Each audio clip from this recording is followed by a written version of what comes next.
Right, here is the part 5, the 5th video on hymns. Now, just like the previous video, this video here is going to focus just on one hymn. And what's really important, and this one hymn, by the way, is in the current 1985 hymn book here. What we're going to see in this one hymn that we're going to look at here is the hymn author, which is another Adventist author. That's why I'm focusing on the hymn. This hymn author likes Daniel chapter 2, verses 31 to 44. Let's look at Daniel chapter 2, verses 31 to 44. So here it is. Now this should be familiar to most of you here, right? We got the famous statue with the golden head. And this here is Nebuchadnezzar's dream being interpreted by Daniel.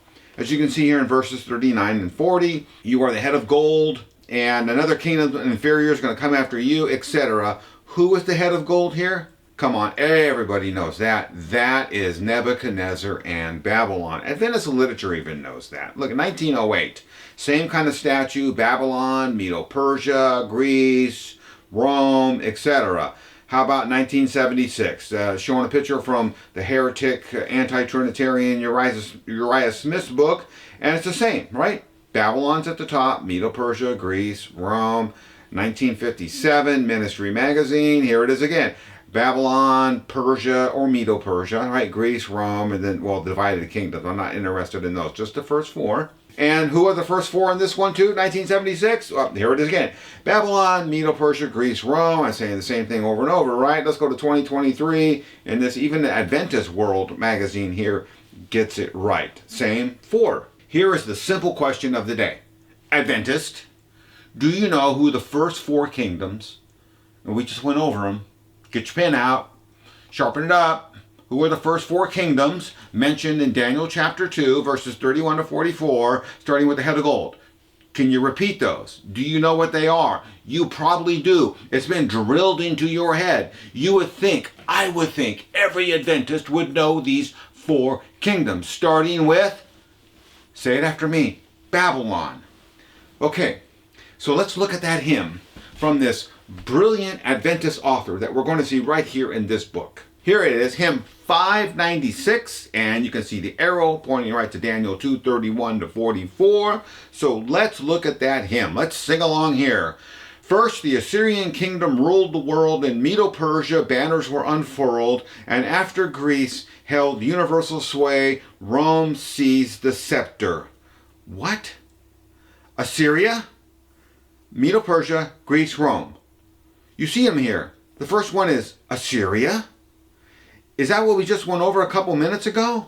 No, it wasn't. So let me ask you this question. Which Daniel chapter 2 country list is correct? The one on the left, starting with Babylon, or the one on the right, starting with Assyria?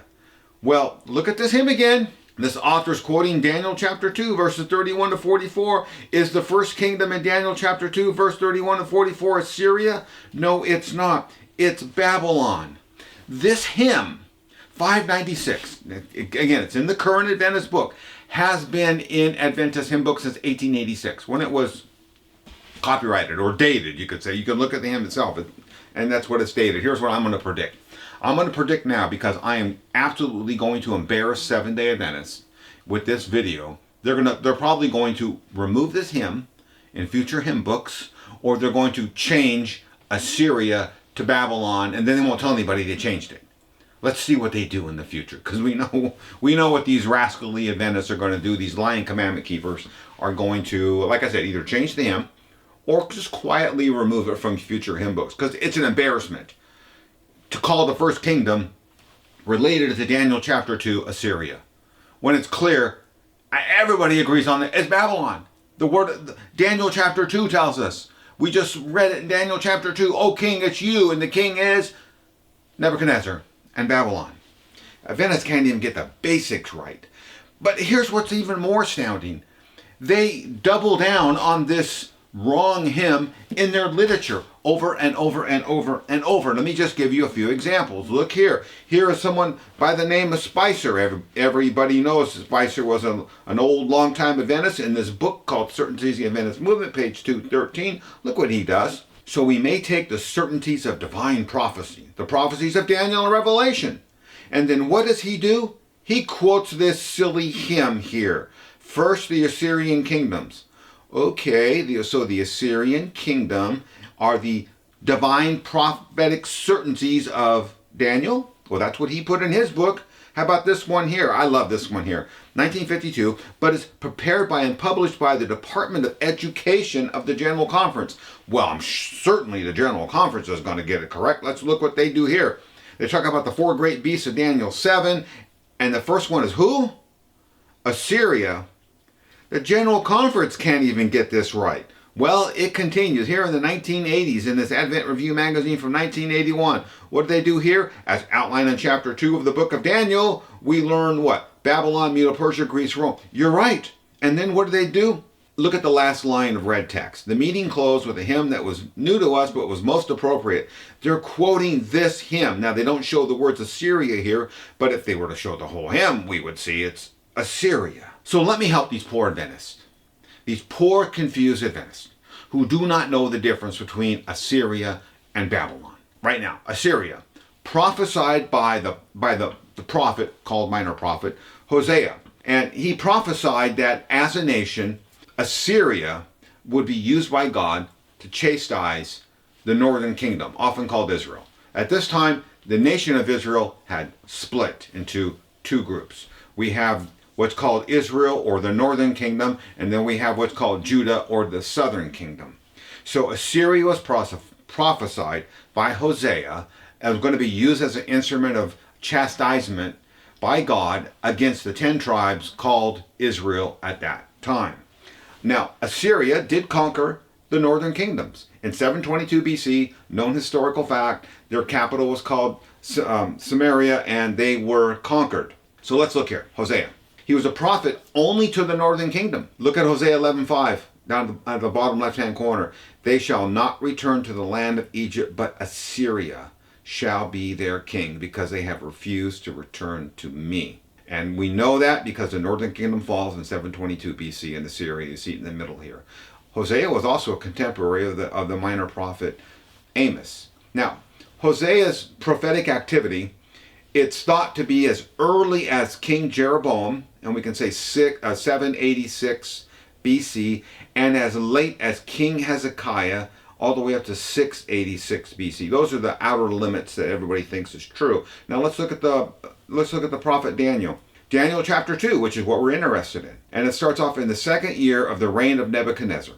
Nebuchadnezzar took kingly power in 605 BC. So Daniel chapter 2 is 603 BC. So Assyria conquered the northern tribes in 722 BC as prophesied by Hosea in verse 11:5 that you just saw. So the time gap between the end of Hosea and the beginning of Daniel is over 80 years. Now here's the really key point of this. When you read the prophecy in Daniel here, or it's a prophecy. It's a prophecy about Babylon and then 3 coming kingdoms after that. At least in Daniel chapter 2. We're talking about Babylon and 3 successive kingdoms after that. Daniel doesn't look back in time. Daniel is not looking back to Assyria or anyone else. Daniel is only looking forward. Daniel chapter 2 is talking about Babylon and 3 kingdoms that follow. That's looking forward. So what does this Adventist hymn writer do? He cites Daniel, but then points back to Assyria. Something the book of Daniel doesn't do. The book of Daniel doesn't point back to Assyria. It only points forward. It ignores what happened in Assyria. Do I really even have to say this to Adventists? You guys are the ones that run these Daniel and Revelation seminars, and you can't get this right? What a joke. So, what this video essentially does, in my mind, is just prove again that Seventh-day Adventists don't, even in the face of contradictions created by their own people, won't stop it, correct it, or in this case, they needed to get rid of this. No, they just keep publishing it. Assyria's first. Wow. Adventists are just, this is just proof this is a non-Christian religion. So let's see what happens to this hymn in future hymnals.